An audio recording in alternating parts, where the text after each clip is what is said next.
एक बार एक प्रसिद्ध महात्मा के पास एक व्यक्ति आता है और कहता है, महात्मा जी, मुझे आपसे एक प्रश्न पूछना है।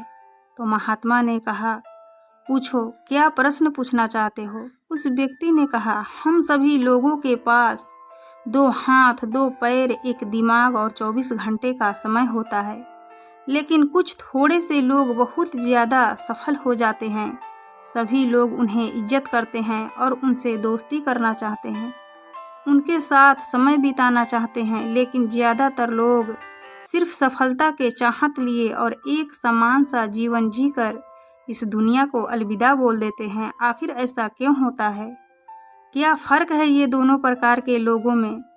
उस व्यक्ति के प्रश्न सुनने के बाद महात्मा जी मुस्कुराते हुए कहा, सफल और असफल व्यक्ति में केवल एक ही चीज़ का फ़र्क होता है और वो है उनकी आदतें।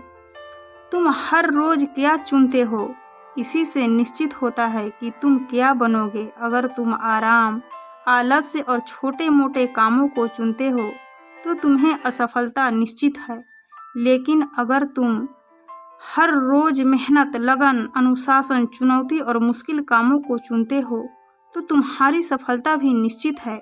लेकिन दुर्भाग्य से ज़्यादातर लोग अनजाने में ही अपने आसपास के माहौल, अपने माता पिता और लोगों की वजह से ऐसी आदतों और दिनचर्याओं के साथ बड़े हुए हैं जो उन्हें सफल होने से रोकती है और ऐसा इंसान नहीं बनने देते जैसा वो बनना चाहते हैं।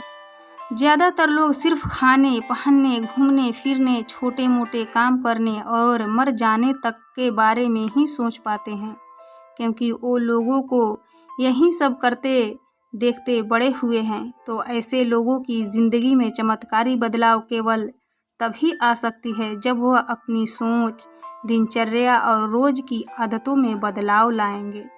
तो उस व्यक्ति ने कहा, महात्मन, आपने आदतों के महत्व के बारे में बात की, तो क्या आप मुझे ऐसी 5 आदतों के बारे में बता सकते हैं जिन्हें अपनाने से मैं न केवल आर्थिक रूप से सफल बनूं, बल्कि शारीरिक और मानसिक रूप से भी मजबूत बनूं, समाज में मेरी इज्जत हो, लोग मेरी काम से प्रेरणा ले और आने वाली पीढ़ी के लिए मैं एक अच्छा सा उदाहरण पेश कर सकूं। महात्मा ने कहा, बिल्कुल, आज मैं तुम्हें जिन 5 आदतों के बारे में बताने जा रहा हूँ उसका प्रभाव तुम्हें तुरंत नहीं दिखेगा, लेकिन अगर तुम इन 5 आदतों के अपने जीवन का हिस्सा बना लेते हो तो तुम दुनिया के 99% लोगों से हमेशा आगे रहोगे और सफलता तुम्हारी कदम चूमेगी। महात्मा ने कहना शुरू किया, पहली आदत, अपनी सुबह का नियंत्रण अपने हाथों में लो। हर सुबह हमारे पास 2 विकल्प होते हैं, पहला कि हम सोते हुए लगातार सपने देखते रहें या फिर सुबह जल्दी उठकर उन सपनों को पूरा करने के लिए मेहनत करें। लेकिन दुर्भाग्य से ज़्यादातर लोग पहला विकल्प ही चुनते हैं और खुद को बिस्तर के आराम से निकलने नहीं देते, और ये जब देर से सोकर उठते हैं उसके बाद भी अपने सुबह का बचा हुआ समय फालतू के कामों में, जैसे इधर उधर घूमना, बैठकर दोस्तों के साथ या घर वाले के साथ गप्पे मारना, इसी काम में अपना समय गंवा देते हैं। और ये एक असफल और शिकायत करने वाले व्यक्ति की पहली निशानी है। लेकिन अगर तुम सफल होना चाहते हो तो सुबह जल्दी उठकर पहले 2 घंटे खुद पर लगाओ। कम से कम 20 मिनट एकांत में पैदल टहलने के लिए जाओ। ऐसा करना तुम्हारे दिमाग में नए और सकारात्मक विचारों को जगह देगा। उसके बाद 20 मिनट का ध्यान करो। ये तुम्हें दिन भर शांत और प्रसन्न चित्त रखेगा। कम से कम 30 मिनट रोज व्यायाम करो। इससे तुम्हारा शरीर ताकतवर और ऊर्जावान बनेगा। ये तुम्हारे आत्मविश्वास को बढ़ाता है। रोज सुबह 15 मिनट सूर्य की रोशनी अपने शरीर पर पड़ने दो। ऐसा करना तुम्हें निरोगी रखने के साथ साथ तुम्हारी निराश भरी मानसिकता को कम कर तुम्हारे अंदर आशा और उम्मीद बढ़ाता है। रोज सुबह कम से कम 30 मिनट से 1 घंटे के समय उस काम के बारे में पढ़ने या सीखने में लगाओ जिस क्षेत्र में तुम सफल होना चाहते हो। रोज सुबह का ये 1 घंटे का यह अभ्यास तुम्हें उसी क्षेत्र में काम कर रहे अन्य लोगों से बहुत आगे लाकर खड़ा कर देगा। सुबह का 5 घंटे सबसे ज़्यादा ऊर्जावान होते हैं, इसीलिए इस समय किसी दूसरे के हाथ मत आओ। सुबह के इस समय को खुद को बेहतर बनाने और अपने लक्ष्यों को पूरा करने में लगाओ। दिन के सबसे मुश्किल काम को सुबह सुबह ही ख़त्म करने की आदत डालो। ये आदत तुम्हें चिंता मुक्त और मन को हल्का रखेगी। अपने सुबह के कुछ घंटे सफल बनाओ और ये तुम्हें सफल बना देगी। महात्मा ने कहा, दूसरी आदत, हर किसी के लिए हर समय उपस्थित रहना बंद करो। अगर तुम हर किसी के लिए आसानी से उपलब्ध हो जाते हो तो उसका मतलब है तुम्हारे जीवन में कोई बड़ा लक्ष्य नहीं है। ऐसा करके तुम लोगों के नज़रों में अपना मूल्य खो देते हो। लोग तुम्हें गंभीरता से नहीं लेते हैं, इसलिए ऐसे इंसान को अपना समय देना बंद करो जो तुम्हारी इज्जत नहीं करते और तुम्हें फालतू इंसान समझते हैं। ध्यान रखो, अगर हर इंसान अपनी मर्जी के अनुसार तुम्हारे समय का उपयोग कर रहा है और तुम सभी के लिए आसानी से उपलब्ध हो तो तुम कभी भी एक प्रभावशाली व्यक्ति नहीं बन सकते।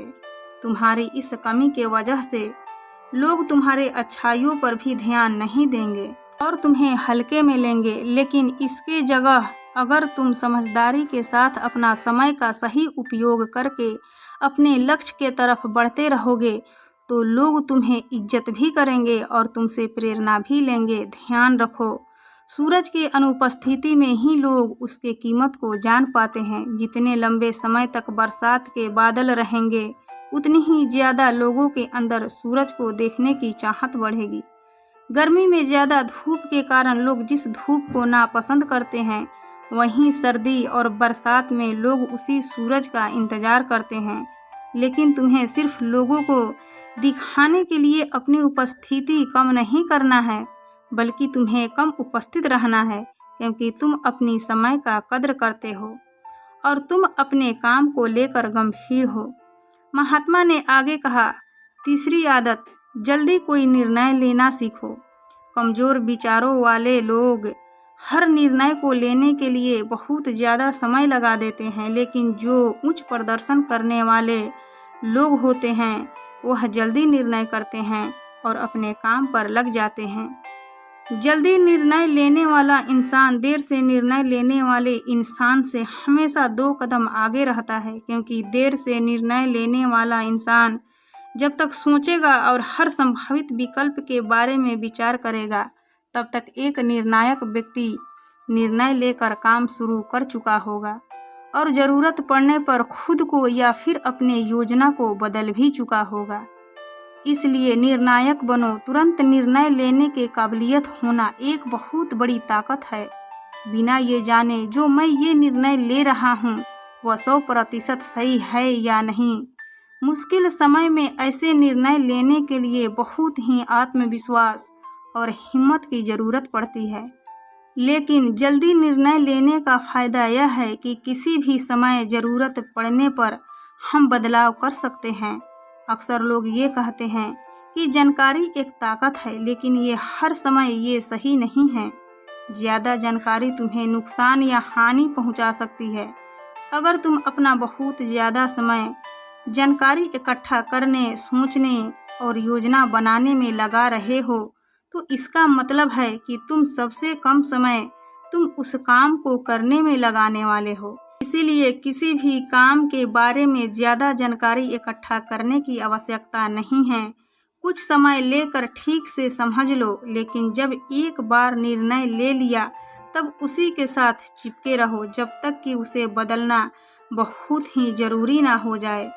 जल्दी लिए गया आधा अधूरा निर्णय भी उस सही निर्णय से ज़्यादा सही है जो समय निकलने के बाद लिया गया है। रोज़मर्रा के ज़्यादा निर्णय उससे भी कम समय में लिया जा सकता है जितना समय हम उन्हें देते हैं। जल्दी निर्णय लेना सीखने का केवल एक ही तरीका है कि जितना हो सके उतना ज़्यादा निर्णय लो और उससे सीखो, ना कि सिर्फ जानकारी लेते रहो और सोच विचार कर खुद को एक समझदार इंसान बनाने का इंतज़ार करते रहो।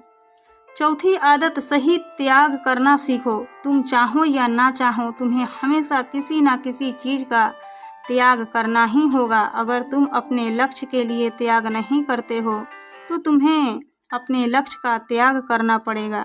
तुम अपना समय बर्बाद कर रहे होते हो, तब भी तुम अपनी संभावित सुनहरे भविष्य का त्याग कर रहे होते हो। इसीलिए तुम्हें सही चीज़ को छोड़ना आना चाहिए। अगर तुम्हें सफल होना है तो कई बार तुम्हें अपने मित्रों का त्याग करना होगा जो तुम्हें पीछे खींचते हैं। तुम्हें कुछ समय के लिए अपने आराम, पसंदीदा खाने, घर और रिश्तेदारों को भी त्याग करना पड़ सकता है, लेकिन ये त्याग हर समय आसान नहीं होगा।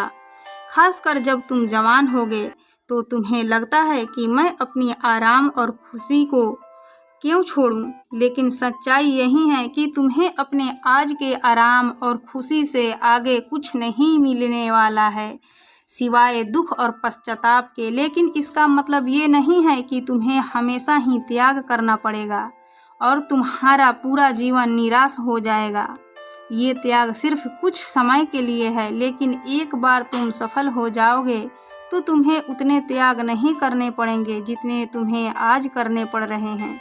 लेकिन समस्या यह है कि ज़्यादातर लोगों को तुरंत ही खुशी और सफलता चाहिए, जो उन्हें आज छोटे मोटे त्याग करने से भी रोक रहे हैं। लेकिन त्याग का दूसरा पहलू ये है कि एक इंसान के रूप में तुम अपना सर्वोच्च क्षमता तक पहुंच सकते हो और वो सब कुछ हासिल कर सकते हो जिसके तुम सपने देखते हो।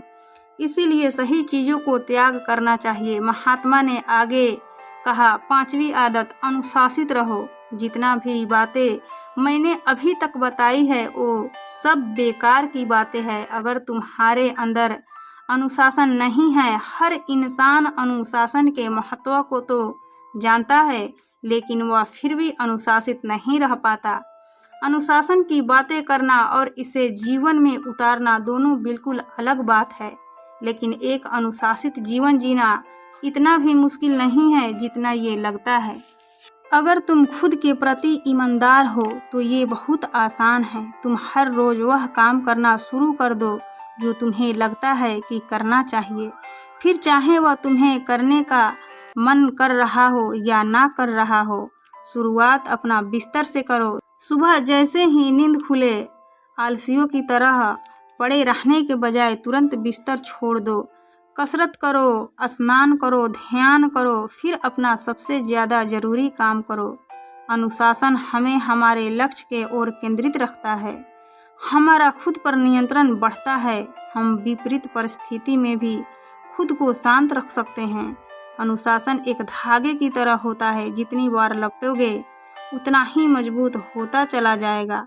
अनुशासन की कमी हमारे आत्मविश्वास को भी कमज़ोर बनाती है और कमज़ोर आत्मविश्वास के साथ कोई भी इंसान अपना सर्वश्रेष्ठ नहीं कर सकता है। इसीलिए अपने अंदर के कमजोरियों के खिलाफ लड़ते हुए रोज़ अपने अनुशासन को मजबूत करते चले जाओ, क्योंकि अनुशासन के द्वारा ही दूसरी अन्य आदतों का अपनी सफलता के लिए उपयोग किया जा सके। तो दोस्तों, ये कहानी आपको कैसी लगी कृपया हमें कमेंट बॉक्स में कमेंट करके ज़रूर बताएं, और साथ ही अच्छी लगी होगी तो अपने दोस्तों के साथ ज़रूर शेयर करें ताकि और लोगों को भी ये शिक्षाप्रद कहानी सुनने को मिल सके। तो दोस्तों, चैनल को सब्सक्राइब करना मत भूलना। तो दोस्तों, अब हम विदा लेते हैं, फिर मिलेंगे ऐसे ही नई कहानी वीडियो के साथ। तब तक के लिए आप अपना ध्यान रखिए, अपना ख्याल रखिए, खुश रहिए और खुशियाँ बांटते रहिए, क्योंकि खुशियाँ बांटने से ही बढ़ता है। जय हिंद, जय भारत।